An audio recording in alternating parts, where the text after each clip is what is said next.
Good morning, students. This is Sohel sir, your social science teacher. Today, I am going to start a new chapter of history book. Chapter number 2, The Earliest People.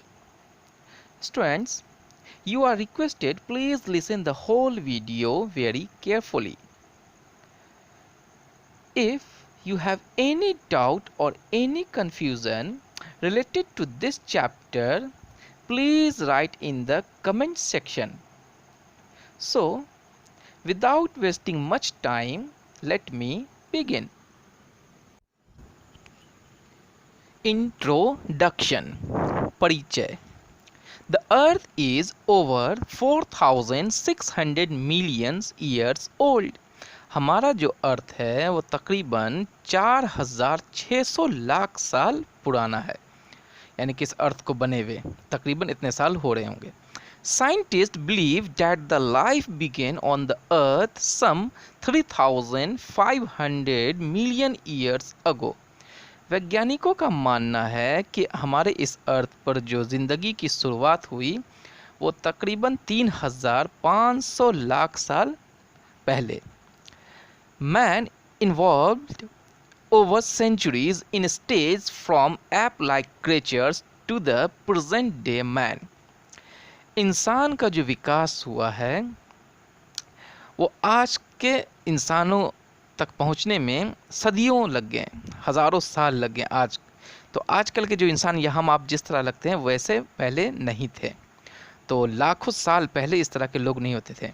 Most probably the human beings of today develop 2 million to 1.5 million years ago.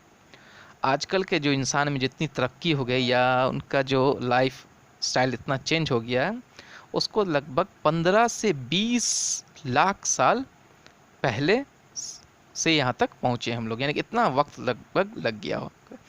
This process of development is called evolution. इसे क्या कहते हैं? Evolution कहते हैं, यानी कि विकास. तो 15 से 20 लाख साल में हम लोग काफ़ी चेंज हो गए. Human being who lived about 2 million years ago were nomads and hunter gathers. तो 15 से 20 लाख साल पहले इंसान किस तरह थे? नोमैड्स थे, यानी कि घुमक कर एक जगह से दूसरी जगह भटकते रहते थे.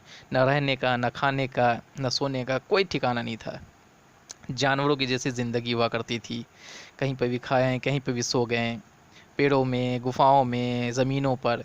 They moved in groups to hunt animals, fish and birds and gather fruits, roots, nuts, leaves, seed and stock for food.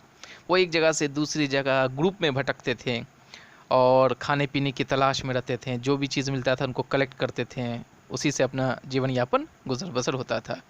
They even migrate to other place in search of food, water and shelter once their stock of resource at a place was exhausted.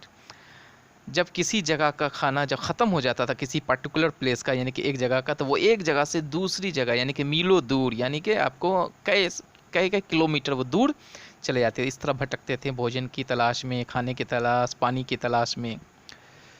Okay students, evolution of man, इंसानों का विकास. According to scientist, human beings and apes developed from a common ancestor but evolved independently after they separate from their common ancestor. वैज्ञानिकों का मानना है कि इंसानों में और लंगूरों में दोनों में काफ़ी समानताएं थी, पर इंसान जो है जानवर से ज़्यादा डेवलप हो गए. The earliest human beings are believed to have evolved in Africa and then spread elsewhere. तो अर्लीस्ट ह्यूमन यानी कि हमारे जो पूर्वज थे, यानी कि एंशिएंट पीपल, यानी कि हमारे लाखों साल पहले जैसे इंसान रहते थे, तो वैज्ञानिकों का मानना है ये सब अफ्रीका या अफ्रीका के आसपास से ही शुरुआत हुआ और धीरे धीरे वो अलग अलग देशों में, अलग अलग जगहों में फैलते गए. The body structure of the earliest human evolved over time. और समय के हिसाब से धीरे धीरे इंसानों की जो शक्ल सूरत थी वो एप से धीरे धीरे ट्रांसफॉर्म हो रहा था, यानी कि बदलता जा रहा था. An important change of the first human-like creature was the ability to stand on their feet and walk upright. सबसे पहला जो सबसे ख़ास इंपॉर्टेंट चेंज आया इंसानों में वो था कि पहले हम लोग जो है दो पैर और दो हाथ दोनों का यूज़ करते थे और झुक करके यानी कि जानवरों के जैसा यानी कि जिस तरह लंगूर चलते हैं उस तरह करते थे। तो ये एबिलिटी चेंज हुआ धीरे धीरे। तो हम लोग जो है हाथ का इस्तेमाल करना धीरे धीरे छोड़ दिए और धीरे धीरे वो खड़े होकर चलना शुरू किए। They no longer supported themselves with their arm to walk, यानी कि हाथ से सहारा लेना छोड़ दिए और धीरे धीरे दो पाँव पर खड़ा होना शुरू किए।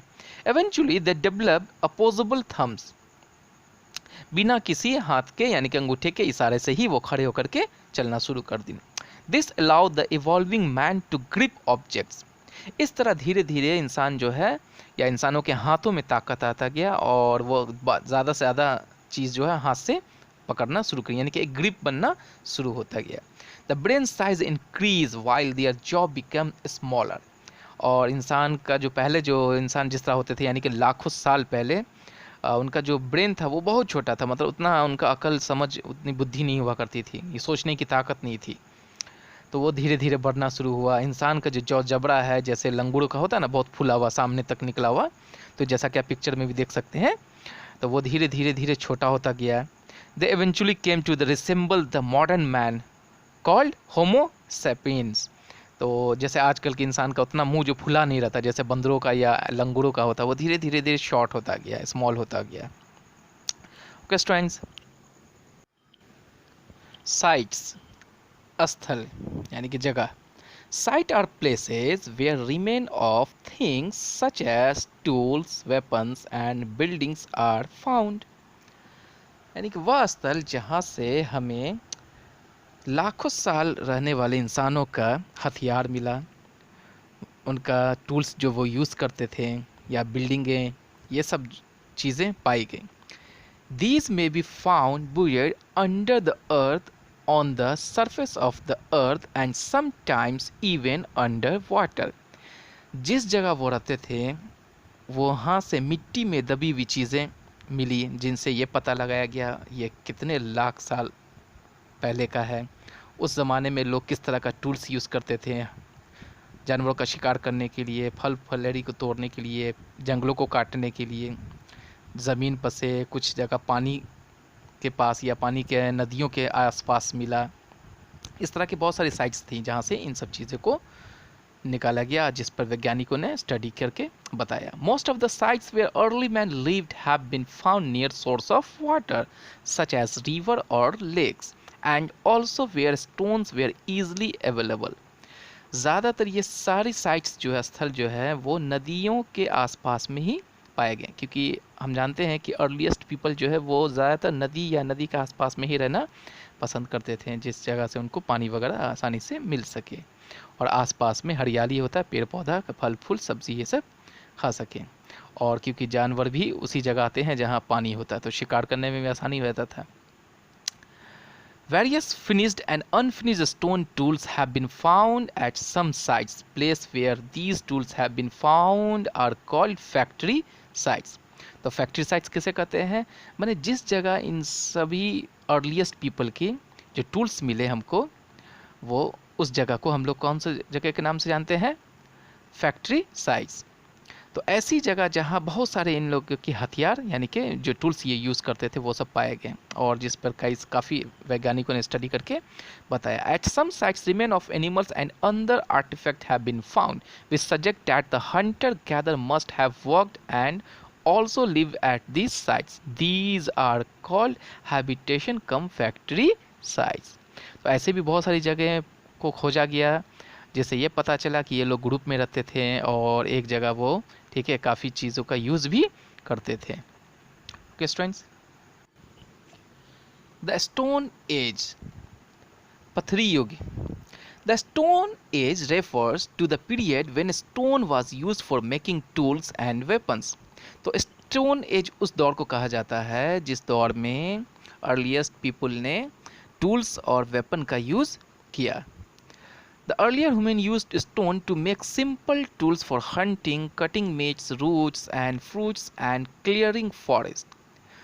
तो अर्लियर ह्यूमन क्या करते थे, इसी स्टोन को, इसी पत्थर का यूज़ करते थे वो जानवरों का शिकार करने के लिए, उनका मांस काटने के लिए, पेड़ पौधे का फल रूट्स काटने के लिए, जंगलों की कटाई करने के लिए। तो ये सिंपल स्टोन बनाते थे, उन्हीं का यूज़ करते थे। कई कई दिन लग जाता था छोटे छोटे काम को करने के लिए। तो वो आजकल क्या है कि जैसा मशीन नहीं हुआ करता था कि मिनटों में पेड़ कट जाएगा। एक पेड़ को ही काटने के लिए उनको सुबह से शाम लग जाता था पत्थरों से लगड़ के। तो काफ़ी डिफ़िकल्ट सिचुएशन था उस दौर में। Bones, animals, horn and pieces of would were also use for making tools. तो हथियार के तौर पर पत्थर का भी यूज़ करते थे और जानवरों का हड्डी भी, क्योंकि हड्डी तो जानते हैं कितना स्ट्रांग होता है। जानवरों का सिंग जो होता है वो बहुत स्ट्रांग होता है। तो ये सब उनका हथियार था, टूल्स था, जिससे शिकार वगैरह करने में आसानी होता था। अब देखेंगे स्टोन एज। अब देखेंगे स्टोन एज को 3 भागों में बांटा गया है। Stone age is divided into 3 parts. First paleolithic age, second mesolithic age and third neolithic age. Paleolithic age means होता है लोअर यानी कि ओल्ड एज, और मेसो मीन्स जानते ही हैं मिडिल यानी कि मध्य बीच का, एंड नियोलिथिक मीन्स होता है न्यू यानी कि अपर।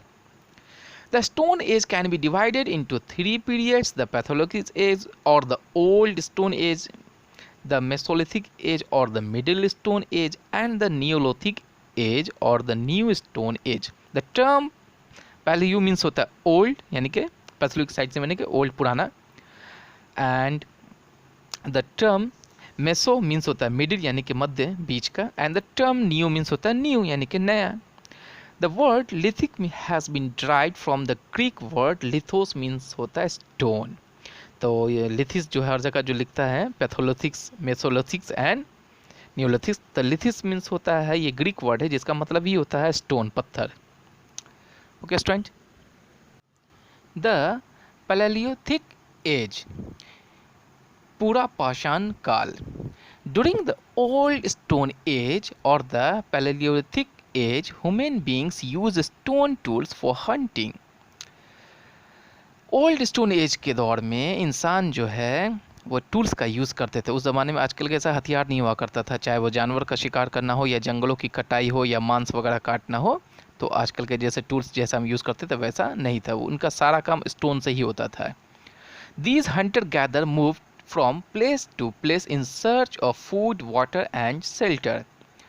और प्राचीन काल के जो लोग हुआ करते थे यानी कि लाखों साल पहले जो जिस तरह के लोग रहते थे, वो एक जगह से दूसरे जगह भटकते थे खाने की तलाश में, पानी की तलाश में, रहने के लिए। काफ़ी टफ सिचुएशन था उस दौर में। तो आजकल का ऐसा मार्केट नहीं था कि कोई भी चीज़ हम मार्केट से ख़रीद के ले आएंगे और घर में खाना बना लेंगे। उन्हें हर छोटी छोटी ज़रूरत की चीज़ को पूरा करने के लिए काफ़ी मेहनत संघर्ष करना पड़ता था। दे लिव्ड इन केव्स, गुफा में रहते थे। आउट इन द ओपन, खुले मैदानों में सोना।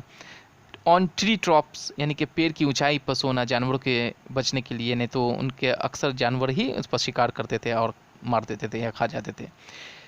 इन रॉक शेल्टर ETC, कभी पत्थर में छुप करके, वो इस तरह से उनकी ज़िंदगी गुजर बसर होती थी।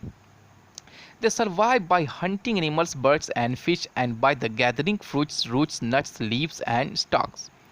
तो उनका जो जीवन था वो ज़्यादातर शिकार पर ही डिपेंड हुआ करता था, या जो भी फल फूल सब्जी आसपास के एरिया से मिल जाए वो उनको कलेक्ट करते थे और उसी से खाते पीते थे। They live in the groups as it helped them to hunt large animals and to share foods. वो ज़्यादातर शिकार जो है ग्रुप में ही करते थे। तो 10-5 का ग्रुप हुआ करता था, वो अलग अलग ग्रुप में निकलते थे और बड़े बड़े शिकार को शिकार करके वो साथ में लाते और साथ में ही खाते थे। वो सिंगल सिंगल खाना नहीं बनता था जैसे आजकल हमारे घरों में अलग अलग तरह का किचन हुआ करता है। तो ये लोग ग्रुप में ही शिकार करते थे या ग्रुप में ही खाते थे या ग्रुप में ही रहते थे। It also provides security against certain dangers. तो इस तरह से वो एक आसपास में सब ग्रुप में रहते थे, तो इस तरह से एक दूसरे की हिफाजत भी हो जाती थी। किसी तरह का कोई ख़तरा होता या कोई जानवर अटैक करता तो सब लोग उस पर अटैक करते तो उनकी जान बच जाती। The paleolithic age was the longest period of the stone age. तो स्टोन एज में सबसे लंबा पीरियड इसी को माना जाता है। It extend from the first appearance of artifact around 2 million years ago. तकरीबन 15 से 20 लाख साल तक ये स्टोन एज कहलाया और ये तकरीबन ख़त्म हुआ है आज से लगभग 10,000 पहले साल तक। और इसको हम लोग क्या करते हैं, आगे 3 पार्ट में बांट देते हैं। This period has been further divided into 3 ages, 3 ages में बांटा गया है। The first point is the lower paleolithic age which the with the earliest form of humankind and the emergence of the hand axe industries ended about 1,20,000 years ago. तकरीबन 1,20,000 साल पहले जो थे वो इस दौर को कहते थे पैलेलिथिक एज, लोअर यानी कि ओल्ड।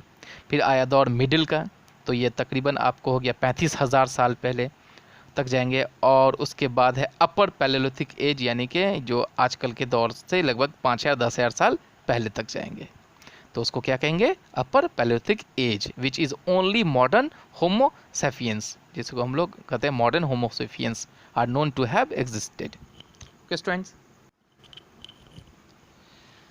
Palaeolithic sites. अब देखेंगे कि पूर्ण पाषाण काल का स्थल क्या है, यानी कि जगह कौन कौन सा है हिंदुस्तानों में। In India archaeological remain from the palaeolithic age have been found at different sites like Potwar Plateau, Narmada Valley, Son Valley and छोटा नागपुर प्लेट्यू इन झारखंड। तो झारखंड के इन सब जगहों में ये साइट्स जो है आर्कोलॉजिकल जो डिपार्टमेंट के लोग थे, इन्होंने इन सब जगहों को खोजा, तलाश किया, और जिससे इनके बारे में काफ़ी जानकारी हमें मिली। Archaeologist have excavated many Paleolithic sites in Deccan region of India, namely Pune, Nashik and Chirki Nevasa in Maharashtra. तो महाराष्ट्र के भी कई सारे जगहों में भी आर्कोलॉजिस्ट डिपार्टमेंट के थे, जो खुदाई में इन सब जगहों के बारे में पता चला कि यहाँ जो है लाखों साल पहले, ठीक है, अर्लीस्ट पीपल रहते थे। उनके हथियारों से, ठीक है, उनके टूल्स सबसे काफ़ी जानकारी मिली।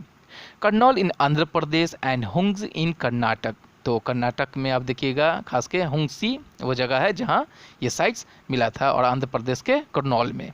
These sites are located in the fertile plain of Tapi, यानी कि ताप्ती जिसका पहला नाम था, Krishna, Godavari and other rivers of that region. तो इन सब नदियों के आसपास में ही ये सब जगह की खुदाई में इनके बारे में पता चला। Okay students, palaeolithic tools. Students, अब जानेंगे पैलेलिथिक टूल्स क्या होता है, उस ज़माने में कैसे टूल्स यूज़ करते थे। Stone was a widely use material for making tools and weapons by the Hunter gathers. तो अर्लीस्ट पीपल जो है शिकार करने के लिए या जानवरों का मांस काटने के लिए, पेड़ पौधे के जंगल की कटाई के लिए, जैसा कि हमने अभी थोड़ा देर पहले भी समझाया था, वो टूल्स का यूज़ करते थे। तो कैसा टूल्स था? वो पत्थरों का ही टूल्स यूज़ करते थे, मशीन वगैरह तो था नहीं। They also use woods, bones and animals' horns for making tools. तो हथियार बनाने के लिए या तो हड्डियों का, जानवरों का हड्डी बहुत काम आता था, और लकड़ी, बांस वगैरह, और जानवरों का सींग हो गया, जानवरों का हड्डी हो गया, पत्थर, ये सब उनका टूल्स था। These tools were used for cutting meats from bones, to scrap bark from trees and hides from animals, and for chopping fruits and roots. तो चाहे वो मांस को काटने के लिए, पेड़ के खाल को उजाड़ने के लिए, बार्क को, ठीक है, पेड़ों को काटने के लिए, जानवरों को छुपाने के लिए, तो इन सब को, या चॉप करने के लिए, यानी कि छोटे छोटे पीस में काटने के लिए, मांस को हो या फल वगैरह को हो, इन सब में यूज़ करते थे ये सब tools. Initially the tools were very crude and were made of flint, a stone that chip easily. धीरे धीरे वो स्टोन को क्या करते गए? धारदार बनाते गए। तो जैसे जैसे उनका रिक्वायरमेंट बढ़ता गया, जैसे जैसे उनका जो ब्रेन डेवलप करता गया, अकल समझ बढ़ती गई, तो उसी स्टोन को क्या करते? वो धारदार बनाते। Such tools have been found near the river beds in Punjab and the Kashmir valley in India. तो इस तरह के हथियार जो है वो पंजाब या पंजाब की नदियों के आसपास में या कश्मीर के वैली में काफ़ी पाया जाता था। Stone tools were of two kinds, core tools and flake tools. तो आप देखेंगे कि स्टोन जो है दो प्रकार के होते थे। तो पहले को हम लोग कोर टूल्स कहते हैं और दूसरे को फ्लेक टूल्स कहते हैं। अब कोर टूल्स के बारे में भी समझेंगे। Okay students, core tools. Students, have a look at this a picture. This is the picture of core tools. Core tools were made by chipping off piece from chunks of rock or pebbles.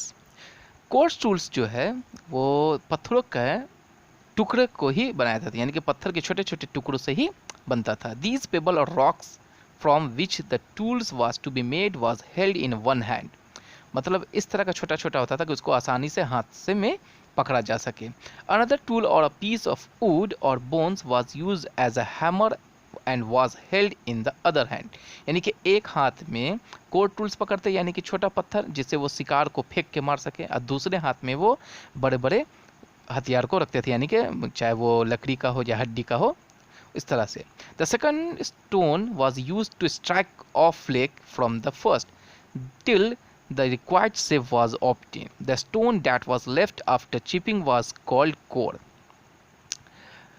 जिस पत्थर को वो छोटे छोटे टुकड़ों में बांटते थे तो एक हाथ में वो छोटा सा टुकड़ा उनको आराम से हाथ में फिट होता था जिसे वो हथियार के तौर पर यूज़ करते थे शिकार करने के लिए, और दूसरे को वो हमला करने के लिए यानी कि पीटने के लिए हैमर के तौर पर यूज़ करते थे.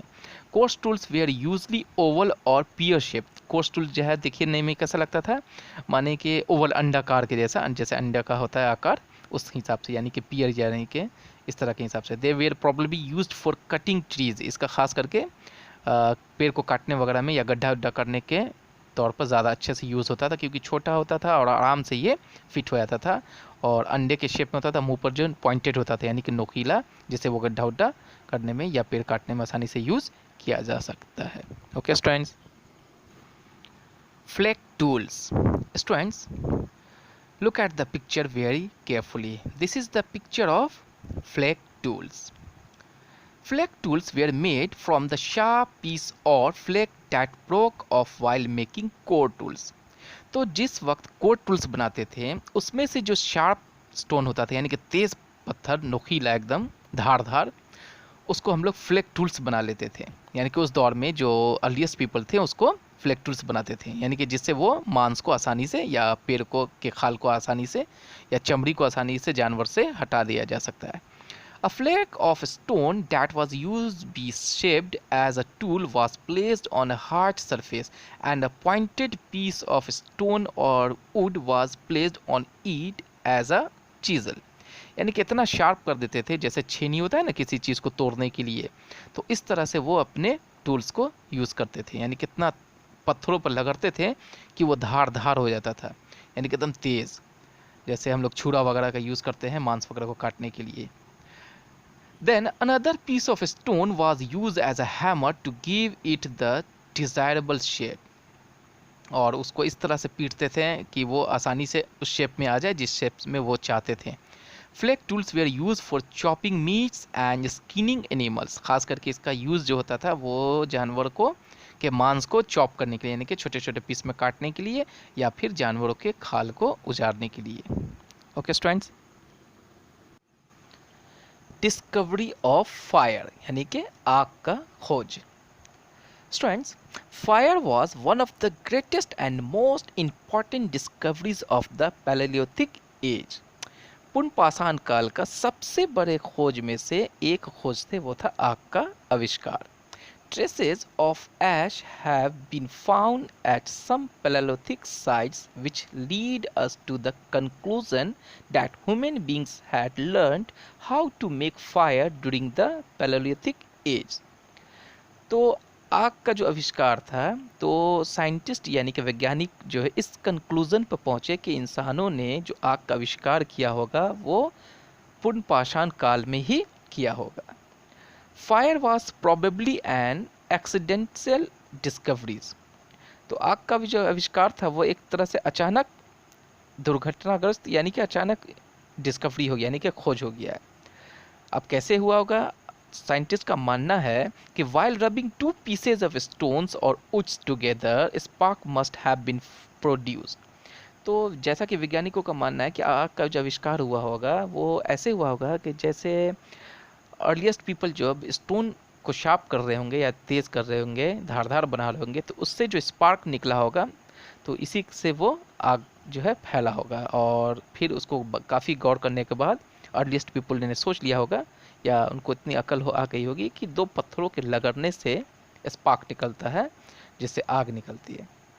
The earlier human might have realized that these sparks created fire, which could be used to scare wild animals, to cook meats, provide lights at night, and keep them warm in winter.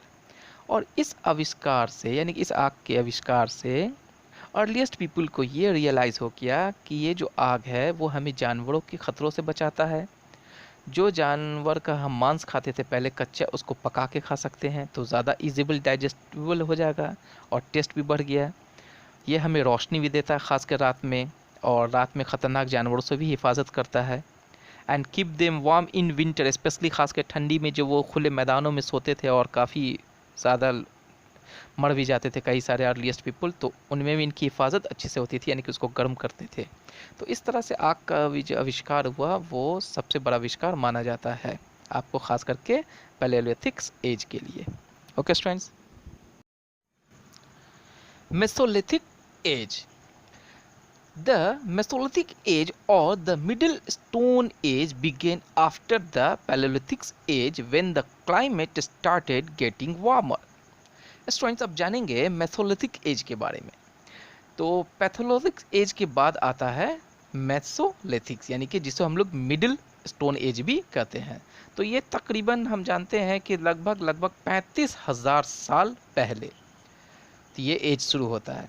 The mesolithic age fall between the end of the last ice age and the beginning of agriculture. और agriculture की जो शुरुआत होती है यानी कि खेती बाड़ी की, तो लगभग ये 35,000 साल पहले ही इंसानों को ये अकल हुआ, यानी कि उनको समझ आया कि जो चीज़ हम खा के फेंकते हैं तो उनसे ही एक नया पौधा होता है। कुछ दिनों कुछ महीनों में वही पेड़ पौधे हमें फिर फल देते हैं, तो हमें भटकने की ज़रूरत नहीं है। तो it was a period of transition. तो ये वो दौर था जब इंसान जो है बदलाव के दौर में थे, यानी कि धीरे धीरे उनकी लाइफ जो है बदल रही थी। Mesolithic people live by hunting, gathering and fishing. तो इस दौर में भी लोग क्या करते थे, शिकार उकार करते थे, फिशिंग वगैरह। while other tools were still in the use, human beings learned to make better tools during this period।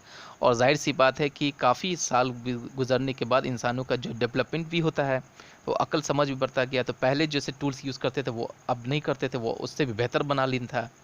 The mesolithic as saw the introduction of a different kinds of stone tools called microliths. Micro means होता है small, तो छोटे छोटे sharp हथियार, हल्के हथियार का use करते थे जिससे जानवर का शिकार आसानी से कर सके। Microlithic were usually small stone tools fixed on to the handle of bones और wood to make tools such as spear, arrow and Sao.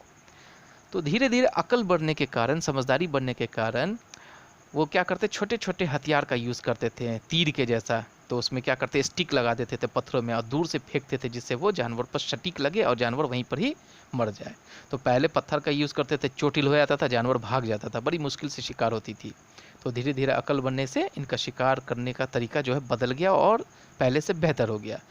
These new tools and weapon improve the techniques of hunting and gathering foods। तो ये नया तरीका जो था वो समझ लिए कि शिकार करने में काफ़ी आसान हो गया है, और जो पहले काफ़ी मशक्क़त करना पड़ता था, मेहनत करना पड़ता था, उससे थोड़ा कम होने लगा।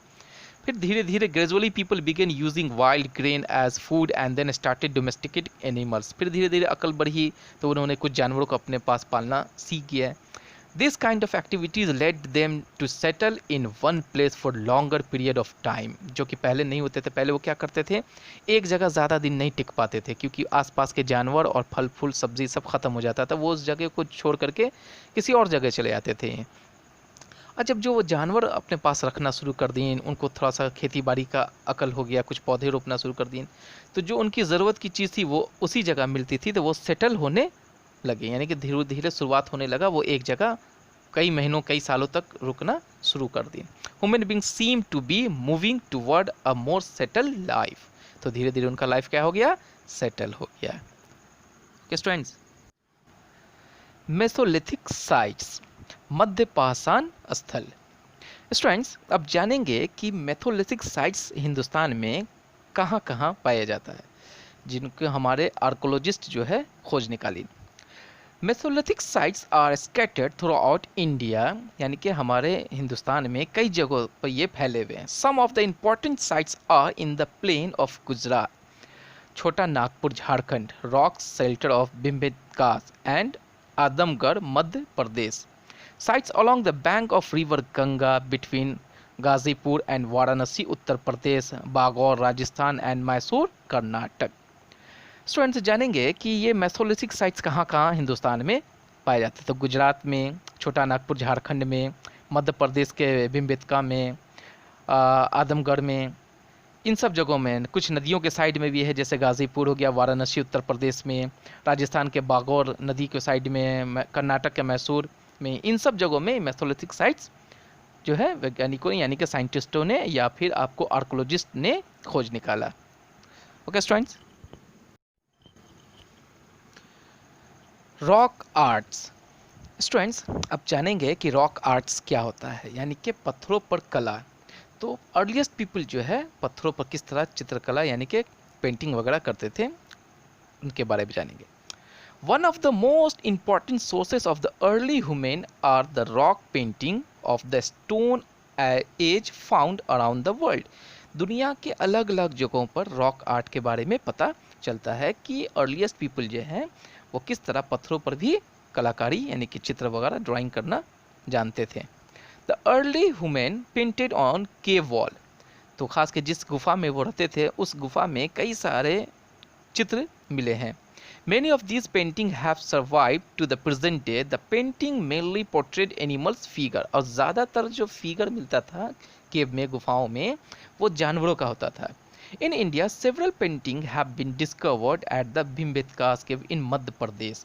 खास करके मध्य प्रदेश का जो एक जगह है जो भीमबेटका केव के नाम से जाना जाता है, उस गुफा में काफ़ी इस तरह के पेंटिंग्स पाए गए हैं जिनमें अलग अलग जानवरों का चित्र बना हुआ है।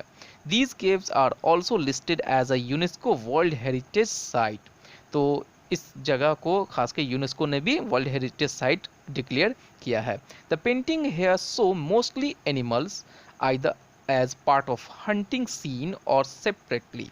खास करके इस गुफाओं में जो पेंटिंग है वो ज़्यादातर जानवरों का है या जानवरों का शिकार करते हुए दिखाया गया है।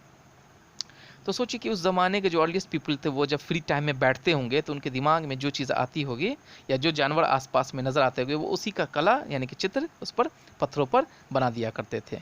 तो इस तरह से पता चलता है कि वो लोग को आर्ट भी आता था। Birds, fish, crabs, frogs and scorpion are also painted. तो खास के चिड़ियों का हो, मछली का हो, बिच्छुओं का हो, मेढक का हो, ठीक है, इन सब का तस्वीर अक्सर बना देते थे क्योंकि ये सब आसपास में ही ज़रूर ज़्यादातर देखते होंगे। Some painting show men and women to.